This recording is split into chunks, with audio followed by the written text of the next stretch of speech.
And we're live. Yep, Brad's always going to give us our entertainment for the day, so you're welcome. I started with my podcast intro, and then we're like, well, that's weird. So let's do ours.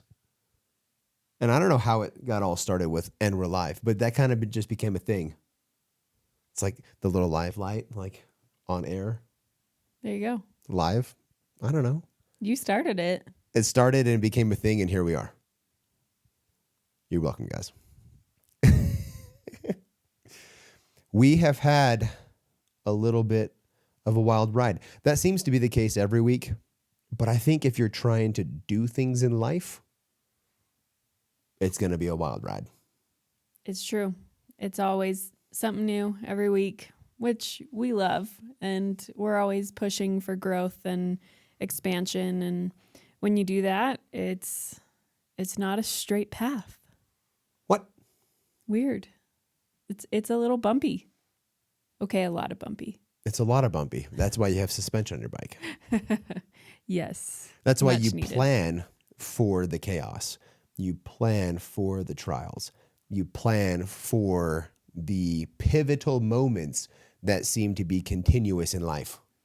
And also planning how you're going to react in those moments ahead of time. How do you do that? Have the conversations. And obviously, it's not going to go the way that you plan it and you think it's going to go. But as long as you have some kind of plan for how you're going to go about it or how you will react when things don't go the way you want them to go, then it goes a little bit smoother. Well, here's the thing. It's never going to go the way you want it to. Fact. But that is not for lack of making a plan anyways. It's impossible to pivot if you have no plan. You're just reacting. That's true. And it never goes well when you're reacting.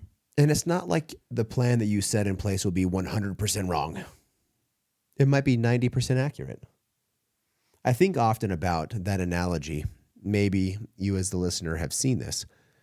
Some teacher on the board will do like 2 + 2 = 4, 2 + 3 = 5, 2 + 4 = 6, so on and so forth. They will go and then purposely get one wrong, and then the class will all correct, and then they continue on. And they point out how in life that is so common. Nobody pointed out the fact that the teacher or the instructor got 9 of the 10 correct. The only time they voiced an opinion or said anything was when they made a single mistake, but forgot to point out the fact that they got 90% right. Don't know about you, but that's an A. Right. And that's what people tend to lean towards is the unresourceful or the negative, and they see that first instead of noticing the positives first. It is interesting on this idea of pivoting and making a plan, getting 90% of it accurate, 80% of it accurate. With my marketing team, we always shoot for 80%. Are we 80% of the way there? When I'm with my clients, do you have somebody that can do 80% of what you can do? If so, get the freak out of the way. The same goes for life. Do you have a plan that will be more or less 80% accurate? If you do, move forward. We've got friends right now that are pregnant. I got a friend that's pregnant with twins. His wife is pregnant with twins, not him. And you move forward. We have had 2 kids, and were we prepared for either of them? No. But we had a plan. As much as you can be. As much as you can be. We had a plan. That was 80% accurate. And that 20% of pivoting was a lot of pivoting. There was a lot of intense pivoting, and that's okay. And then when the kids come into your world, there's a lot of pivoting. You may have this timetable set on we're going to go here at this time, do this at this time, do that at this time. Well, what if their nap runs late? What if they're hungry? What if they need a diaper change? What if whatever? What if they get sick? We're all safe, healthy, and happy, but what if that happens? How do you pivot? not react, because you have a plan. One thing that Michaela and I have tried and strived in great capacity with a lot of intention. Before we had kids, our friends that had kids would either stop doing the things they loved. This particular couple I'm thinking about loved to hike. And the moment they had kids, no more hiking. It didn't happen because they have kids. Or we go out with some friends and they are like astronomically late. More than necessary. Then they blame it on their kids. Oh, we have kids. Sorry. We have kids. Or they just don't come. And say, something happened, can't make it, whatever. And it's something stupid too. And they just say, oh, we have kids. I'm tired. We have kids. And so Michaela and I, before we had kids, as she said before, you can plan for this adaptation by having the conversation. We decided before having kids, our life didn't stop. We just brought our kids on our adventure. We throw them in the hiking backpack. We put them in the back of the car, in the car seats to go on our drives. We go on our adventures. We still do all the things that we want to do and love to do. I mean, man, we've got a clubhouse with a gym, and we bring our kids to the gym. On Sundays when we don't go to commercial gyms, we just go to our clubhouse. We bring our kids. Is it hectic? Yes. Is it chaotic? Yes. Does it still happen? Absolutely. Because our kids join us on our journey. And one thing that for those of you who personally know Brad and I, we do not be late ever. I don't like it. Yeah, it drives. We strive to not be late. We strive to not be late. It is a very big deal to us. So we always will look up wherever we're going and how long it's going to take us to get there. And then you load up the kids 10 to 15 minutes before you're actually supposed to leave. Now, most people are like, oh, it takes 20 minutes to get there. Okay, let's get in the car in 20 minutes. Or we need to leave in 20 minutes. So let's get in the car in 20 minutes. No, if you need to leave in 20 minutes, you get your kids in the car in 10 minutes because it's going to take you 10 minutes to get your kids in the car, put them in their car seats, get all this stuff, and actually get out the door. That's how we end up on time because you plan ahead and you make that extra time so that we're actually on time to wherever we need to be. Don't use your kids as an excuse for being late somewhere. It drives me crazy because that is on you as the parent, as the adult. You are the one choosing the time that you leave. I think of things a little bit backwards by way of time. If we need to be home or be to an appointment, or say we have stacked appointments with things, I'll say, okay, it takes 30 minutes to get there and then 20 minutes to get from there to our next thing.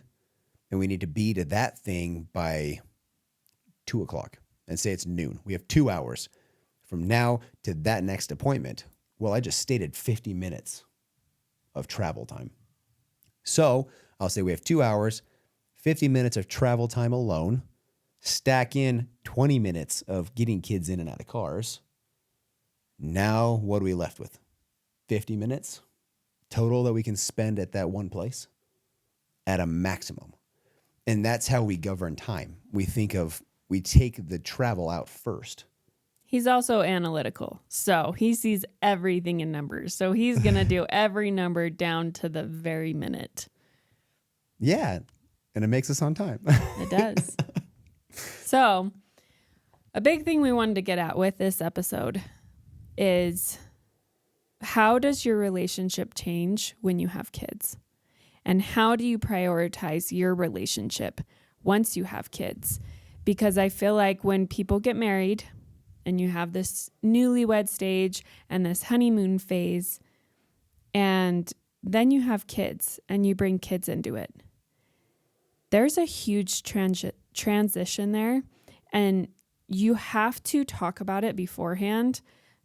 And yes, it's not going to go exactly the way that's planned, but a huge thing that Brad and I have talked about a lot is your relationship comes before your kids. And I feel like a lot of people are very vocal on this opinion, and everybody's opinions are different. Now, yes, we are going to make our kids a top priority. Our kids are going to be taken care of. Our kids are going to have the things that they need. They're not falling behind in any way. But at the end of the day, my relationship with Brad is number one. And then comes the kids. Because if we are good, then we are at a good space that we can both give our kids 100%. But it also goes to your kids are going to grow up and move out. And then if you have not been working on your relationship the entire time, I have seen so many relationships, once their kids move out and they're in that empty nester stage, they get divorced. And it's because they did not put their relationship first the entire time. Your kids will leave. They will move out. You will only have your partner left. And if you have not been strengthening that relationship and building it stronger each and every day, you're going to get to that point and you're not going to know the person sleeping next to you. And you must make this choice each and every day, because the person sleeping next to you changed a lot every day, or they should have been changing every day. So if you married this spouse, this person, because of who they are now, you should, one, make the choice to love them for who they are, because who they are now will dramatically change over the course of time. And then when kids come into play, kids take a lot of energy. They take a lot of effort. They take a lot of focus. But that does not deviate from the number one priority, which is your spouse. The kids will come and they will go, and they will start their own family. But you must make your spouse the priority each and every day. This is not just like, I choose my spouse. This is actively choosing them every day for who they are and who they are becoming. Because it's not going to be the same. Are you going to like every aspect about who they become? No. Because we're not perfect. I guarantee there are things that I do today that I didn't do before kids that Michaela doesn't like. Guarantee it. But she chooses me for who I am and that I'm striving to do my best. There are things about Michaela that I don't like that came after kids. Can I think of it off the top of my head? No, but I'm sure they're there. If I really thought about it. And here's the thing, I don't think about it. Where you focus, you find. Where you place your attention, you magnify. I can't think of these things that Michaela does that I don't like because I don't focus on them. They're in, they're out. It's like a river. It's like a leaf in the wind. It just continues on. I'm like, I didn't like that. Oh, well.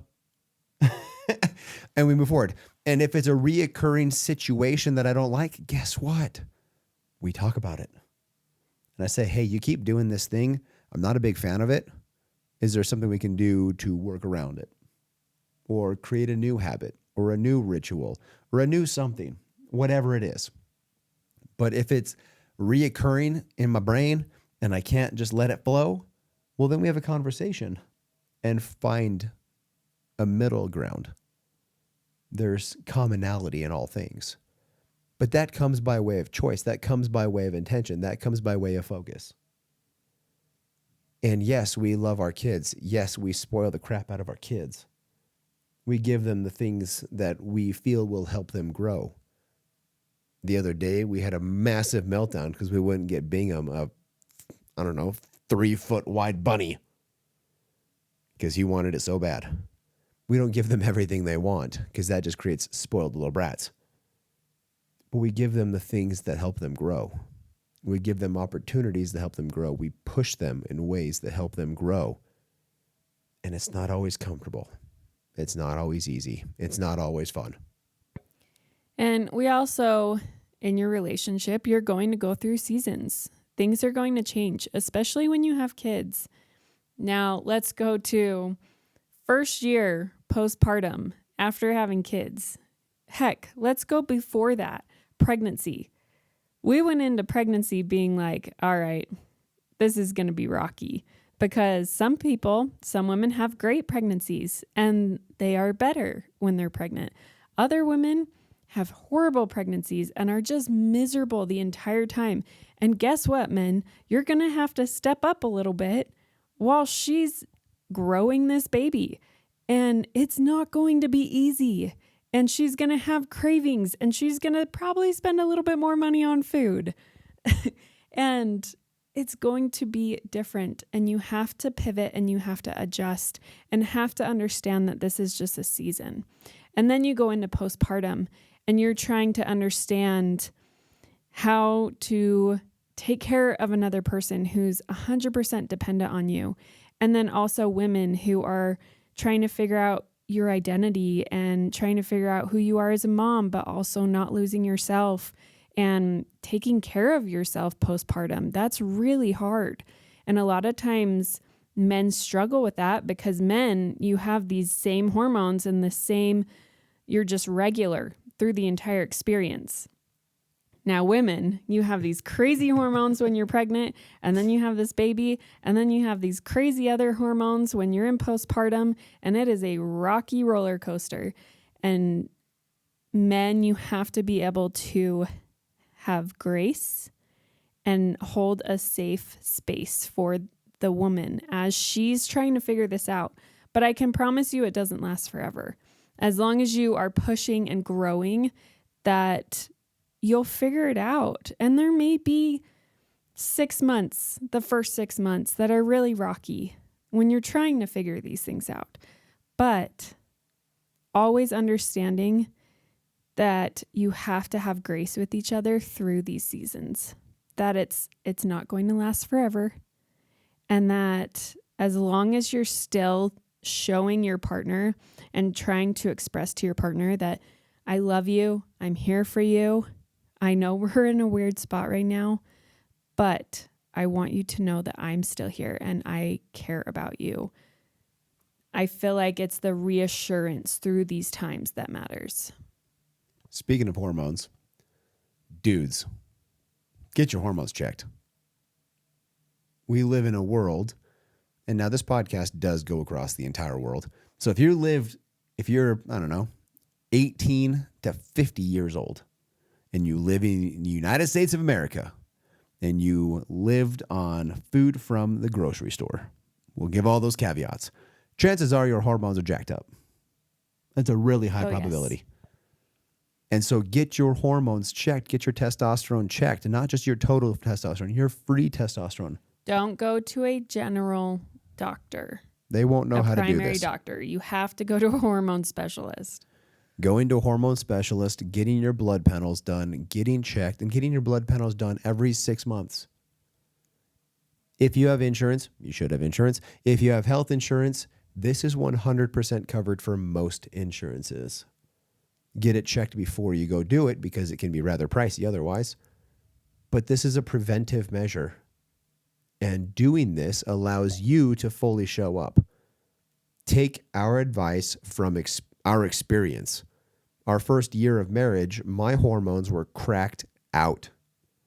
They were so jacked up. And it's not like I ate a bunch of crap. It was just a lot of processed meat.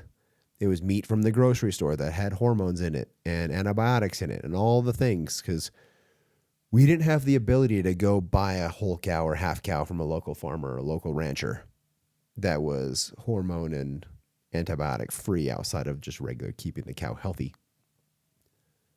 And so my testosterone was lower than Michaela's.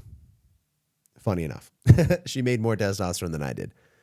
Go figure, I wasn't all the way there. Go figure, I was pretty spacey, pretty cloudy. I struggled to think often. I would go into class in school and I'd take a test. I would tutor my classmates and then I would get a C or a D or an F and they would ace it. But I was their tutor. I understood things inherently, but couldn't recall it to save my life. My short-term memory sucked. My fuse, pretty small, because I had such swinging and shifting hormones. It was so difficult for me to put on muscle mass. I worked out 7 days a week, 2 hours a day. And I was 40 pounds underweight, 30 pounds underweight. Couldn't regulate my body worth of crap. So guys, get your hormones checked as well. Yes, the women are going to have a massive hormone shift, but it's that much easier to show up and be fully present and be crazy efficient when your hormones are in alignment.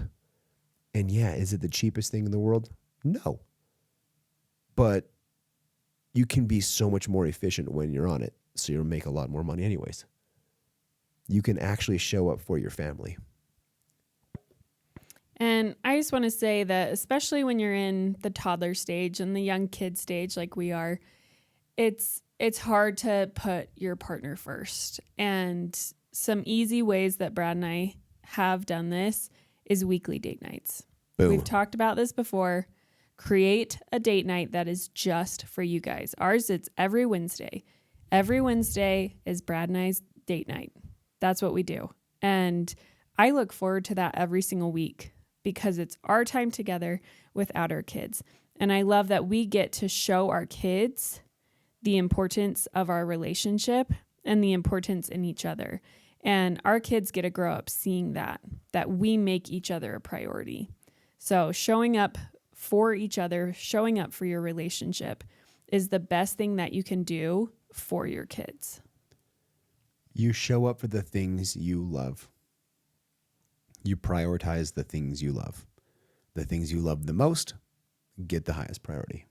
Plain and simple. That is all we got for you guys. We're grateful for you. Thank you for listening. Thank you for sharing it. We see this show growing. It's pretty fun to watch as it slowly has more listeners, more viewers, and grows. And that's only happening because you guys are sharing it. Please leave us a review on Apple, Google, Spotify, Amazon, wherever you listen to this thing. Did I say Spotify? Spotify too. Pretty sure I did. But you can find me on socials, Mr. Brad Draper. And Draper choosing us. Like this thing, subscribe to it, download it for future listenings. Until next week, we love you guys. Bye.